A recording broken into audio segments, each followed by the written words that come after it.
Umbanda e o poder da mediunidade. W. da Mata e Silva, Mestre Apacane, Livraria Freitas Bastos. Segunda parte. O poder supremo operante, as hierarquias, o reino virginal, a confraria dos espíritos ancestrais, o governo oculto do mundo, a corrente astral de Umbanda e sua missão sobre o Brasil. Quem são os espíritos de caboclos pretos velhos, etc. A cabala original, chamada ário-egípcia, que foi falsificada e escondida. A tradição do saber humano, que o Oriente e o Ocidente passaram a conhecer, já surgiu rota, esfarrapada. É necessário e imperioso mesmo que os irmãos ubandistas mais conscientes, sobretudo aqueles que exercem função doutrinária, em especial os chamados chefes de terreiros, compreendam com clareza que essa questão de Umbanda, caboclos pretos velhos e outros não surgiu como mera decorrência das práticas de nossos índios e dos escravos africanos.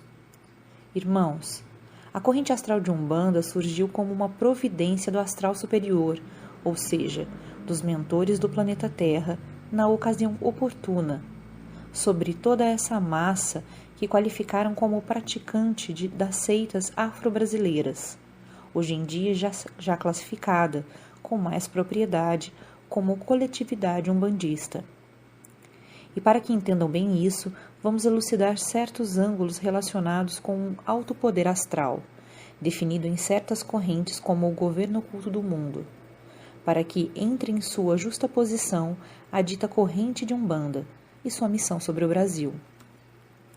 Existe um fato, uma verdade que em certa altura da vida, de todo pensador espiritualista, esotérico, magista ou iniciado de qualquer corrente ou escola, interpenetra sua consciência com tamanha força de convicção que, quer seja sofrimentos, provações por mais duras, coisa alguma o faz retroceder ou sequer duvidar dessa verdade consciencial. A plena convicção da existência de um poder supremo a que denominamos Deus.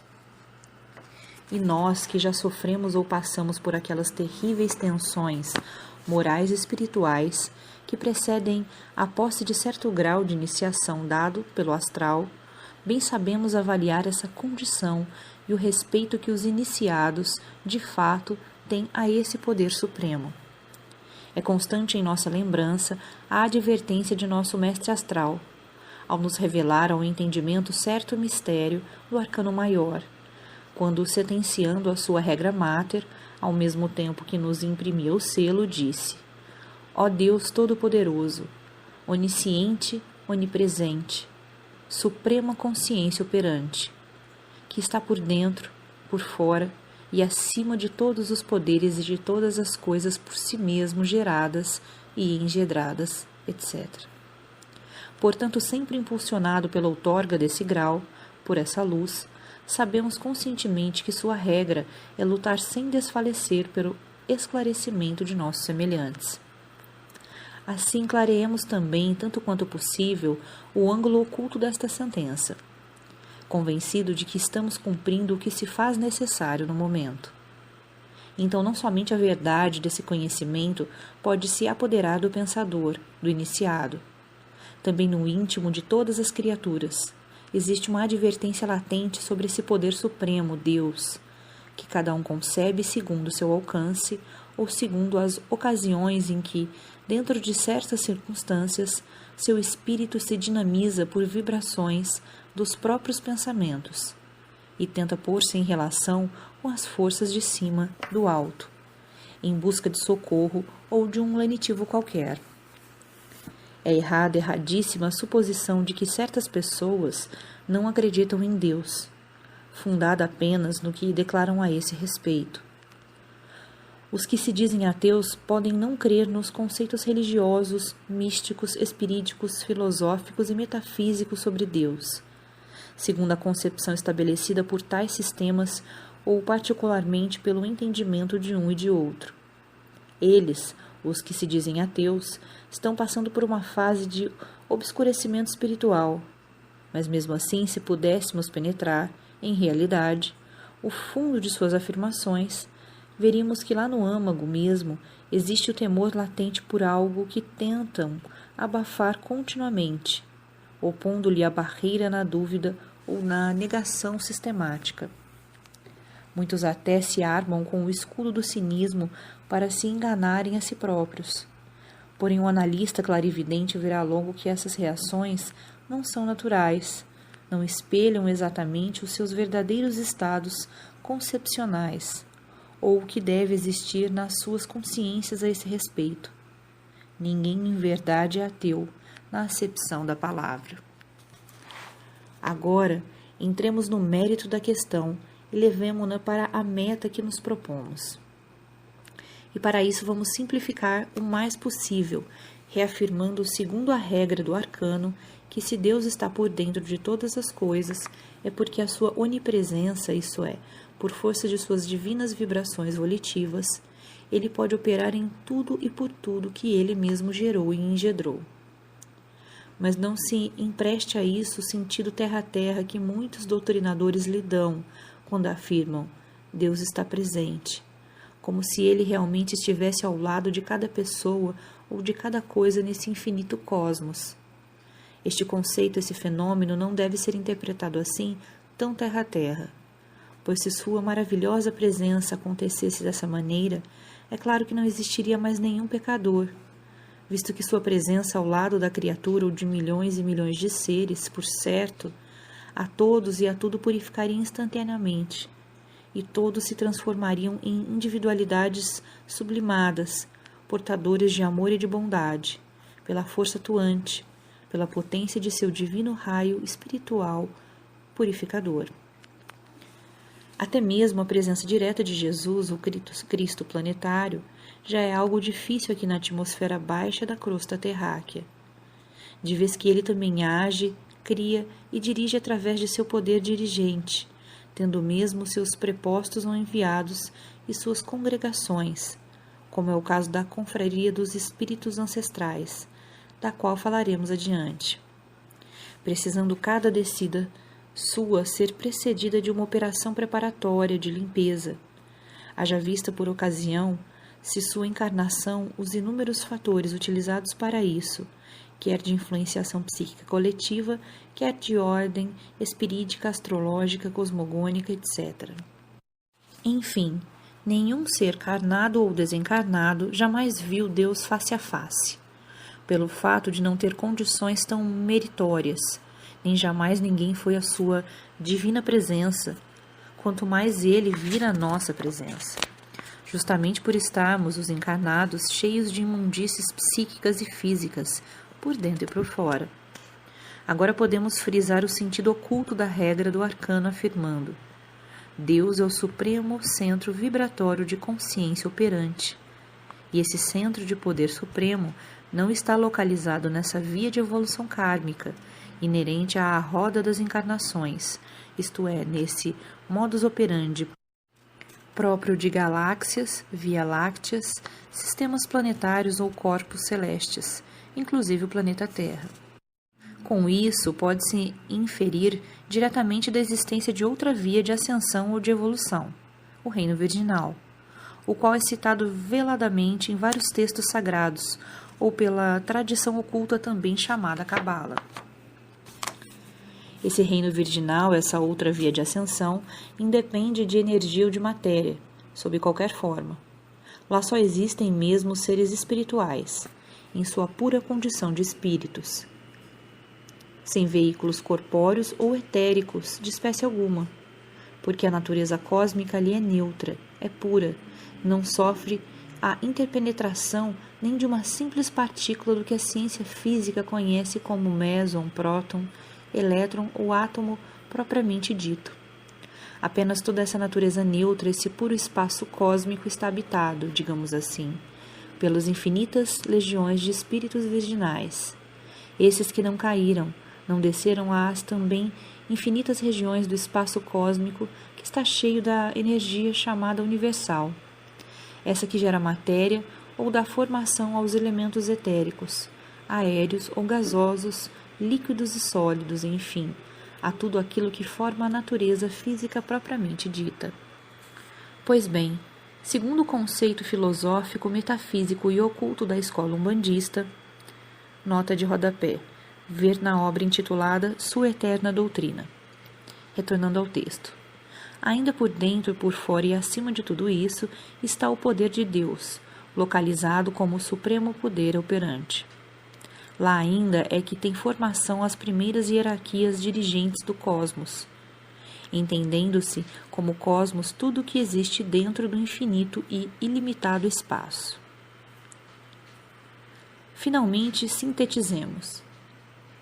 Deus está presente sim, através de sua onipresença, de sua onisciência, de sua suprema vontade operante, que são os seus atributos externos, que se podem expandir, interpenetrar tudo, operar ou manipular a própria substância da natureza, pela ação de sua vontade, sobre o fluido mágico universal, que é uma espécie de energia que movimenta todas as energias ou pranas do universo, e ainda faz sentir sua suprema vontade diretora, por via das hierarquias operantes, inclusive a hierarquia crística, e para isso ele enviou um seu filho, isto é, um Cristo chamado Jesus, e lhe outorgou o comando do planeta Terra. E assim é que qualquer um, numa oração pura, numa prece sentida, num momento de sublimação espiritual, pode falar a Deus. Ele assim ouvirá. Sua onipresença, que está operando por dentro e por fora de todos os poderes e de todas as coisas por si mesmos geradas e engendradas, registrará o pedido, o brado de socorro, venha de onde vier. E agora que acabamos de elucidar certos ângulos da regra do arcano, damos a entender claramente na existência das hierarquias superiores, inclusive na hierarquia crística, de onde saiu o nosso Jesus para comandar o planeta Terra. Falemos então da confraria dos espíritos ancestrais, para dizermos algo sobre o governo oculto de nosso orbe e como está nele enquadrada a nossa corrente astral de Umbanda. A confraria dos espíritos ancestrais é constituída dos espíritos mais antigos e mais elevados do planeta Terra. Como mais antigos queremos dizer os espíritos que mais encarnaram e que há milênios deixaram de encarnar, porque foram os primeiros a esgotar todo o karma individual pela roda das sucessivas reencarnações.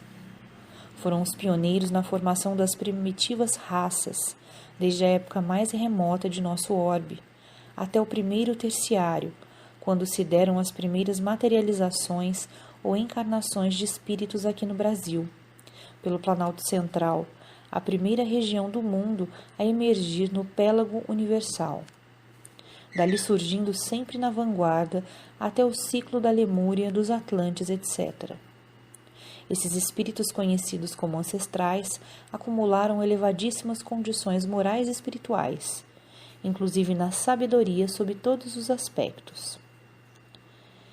E é claro, portanto, que nessa confraria se encontram os espíritos condutores de raças, os grandes magos, os célebres taumaturgos, os grandes profetas, os maiores gênios da filosofia e da ciência, bem como os grandes predestinados ou reformadores e condutores das correntes religiosas, iniciáticas, espiríticas e esotéricas, todos dentro de suas respectivas funções e graus correspondentes. É nessa confraria que se mantém a verdade viva, isto é, zelam para que a lei e a tradição pura sejam mantidas no seio sagrado de seu santuário. Dali é que são enviados os mensageiros ou os missionários para atuarem sobre as coletividades afins às citadas correntes. E isso fazem, sempre que necessário, para que seja qual for o grau ou o plano das ditas correntes, se processe uma chamada para o centro, ou seja, para a luz, para a verdade, revivendo no meio afim os textos sagrados, a força viva da lei, constantemente postergada. Enfim, procuram sempre, de todas as maneiras, incrementar o estado evolutivo ou moral espiritual dessas coletividades. lançando em seu meio, através das encarnações, os precursores, reformadores, doutrinadores, os médiuns missionários, etc. A confraria dos espíritos ancestrais está afeta à execução direta do governo oculto do mundo, através de seus departamentos especializados, que se ocupam cada um de um país ou das sub-raças que formam, por sua vez, o povo de cada região, e por isso mesmo é que foi denominada pelos setores esotéricos mais adiantados como governo oculto do mundo. Porém, é claro, insofismável que essa confraria está sob a chefia do Cristo planetário, ou seja, sob o comando direto de Jesus.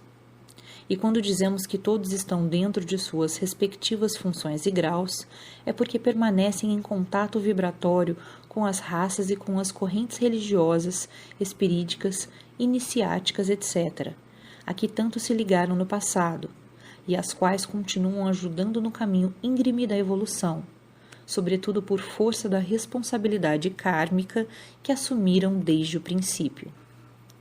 Até no selo dessa augusta confraria estão também os condutores das primitivas raças indígenas e de seus remanescentes. E no nosso caso, velando através das vibrações eletromagnéticas do Cruzeiro do Sul, os velhíssimos pajés, como guardiões fiéis de Tuiabaé-Quaá, ou seja, da sabedoria integral. Assim como estão também os primitivos sacerdotes da Lemúria e da Atlântida, da Índia, do Egito, da China, etc., todos zelando pela única e verdadeira tradição, que é em substância a eterna lei divina que rege todas as correntes. Dizemos velando pela verdadeira tradição, e isso não nos cansamos de frisar, porque essa tradição, essa cabala que se espalhou do Oriente para o Ocidente, após o famoso cisma de Irxu, e pela qual quase todo esoterismo se pauta, é falsa, foi deturpada pelos hebreus, que foram tão infelizes, ou melhor, tão castigados que acabaram deixando cair as 78 lâminas nas mãos dos seus antigos donos, os sacerdotes egípcios, que as esconderam até hoje. Todavia, o livro astral existe, ou seja, o original dessa cabala ário-nórdica está nos arquivos astrais dessa confraria, aos quais nossos guias têm acesso. Aqui vamos levantar uma questão para melhor entendimento de nossos objetivos. Inumeráveis são os espíritos, carnados ou desencarnados, que permanecem presos por milênios aos caracteres psíquicos de uma corrente racial, ou seja, a todos os seus aspectos morais, religiosos, místicos, sociais, étnicos, etc. Podem reencarnar 100 vezes, entretanto buscam sempre os meios ou sistemas que lhes são mais afins. Isso porque na matriz perispirídica deles permanecem indeléveis as impressões e as reações kármicas que, como raízes, firmaram suas linhas de força vibratórias ou mentais dentro de uma corrente racial. E essas linhas de força, dando sequência às suas naturais afinidades, procuram sempre sintonizar com os grupamentos ou a coletividade a cujas práticas místicas, religiosas, esotéricas, mágicas, tanto se ligaram no passado. E por força dessas reações e impressões é que grande número de espíritos recusa o passe para reencarnar, tão somente porque não os conduzem para os meios humanos afins. Os mais arraigados são os que só querem encarnar nos grupamentos judeus ou nas raças orientais. Nota de rodapé. O Oriente, há séculos, vem servindo para o expurgo reencarnatório dos espíritos atrasados, endurecidos, retardados, enfim, dos portadores de um karma pesado, principalmente a Índia, pois ali ainda se conservam 4 classes sociais, uma das quais é a dos párias, espécie de trapos humanos quase sem direitos. Retornando ao texto. Repisemos o conceito. Se legiões de seres espirituais participaram ativamente de uma determinada corrente de raças e sub-raças, e dentro dessas condições ou de seus caracteres psicossomáticos, muito contribuíram para o seu desenvolvimento, é certo que todas as conquistas permanecem vivas, latentes, mesmo que sejam encaminhadas para as novas correntes de migração ou de reencarnação. Eis porque vibram constantemente em cada indivíduo as suas raízes de forças afins, a sua matriz perispirídica ou astral, quando ele se põe em contato com os ambientes religiosos, espirídicos mágicos, aos quais já esteve ligado ou se acostumou, desde suas primeiras encarnações. Sim, porque os sistemas religiosos de hoje são apenas as novas faces de seus correspondentes do passado. É só comparar. E dentro dessa lógica é que se pode ver muita gente boa de colarinho duro e gravata, muitos até de elevada categoria social, ficarem perfeitamente à vontade nas quimbandas, nos candomblés e macumbas. E quantos não podem dispensar um terreirinho de umbanda, mesmo que para o society se apresentem como católicos, apostólicos romanos, obedientes à tradição familiar. E ainda em face de todas essas citadas condições, é que se podem observar as permutas, isto é, criaturas que depois de permanecerem longos anos em determinado setor religioso, ingressam na corrente da Umbanda, ou na do kardecismo e vice-versa. Em vista do exposto, é fácil se entender agora porque no Brasil persiste há séculos um sistema de concepções e de práticas afro-aborígenes. Persiste porque precisamente aqui, nessas terras do Cruzeiro do Sul, foi centralizada por alta determinação da lei kármica a mesma corrente reencarnatória dos espíritos que no passado foram os pioneiros na formação do primitivo tronco racial dos tupinambás, dos tupi-guaranis, bem como de toda a vanguarda dos espíritos que deram formação à raça dos lemurianos e dos atlantes. E é assim que, por força dessas raízes morais espirituais, místicas, étnicas, etc., que animam o psicossomatismo vibratório dessa corrente reencarnatória, existe há 400 e tantos anos, uma massa humana presa ou atraída às práticas dos cultos afro-brasileiros, muito embora viessem elas se deformando cada dia mais. O fato é que por dentro de tudo isso persiste o encanto mágico ou a força vibratória de uma linha mestra que sustenta o mistério de Tuiabaé-Quaá, a sabedoria dos velhos pajés, que é, em síntese, a verdadeira lei dada à humanidade desde o princípio do mundo.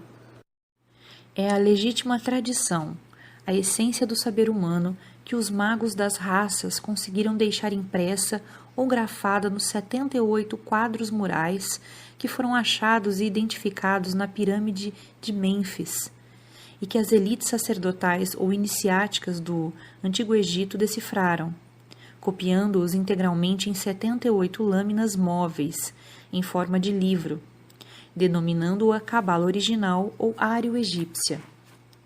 Esse livro passou a ser a chave integral da ciência mágica, de origem divina, e daí é que saiu o conceito geral sobre a Cabala propriamente conhecida e falada, com suas 78 cartas ou arcanos, também conhecidos por tarô, em forma de baralho.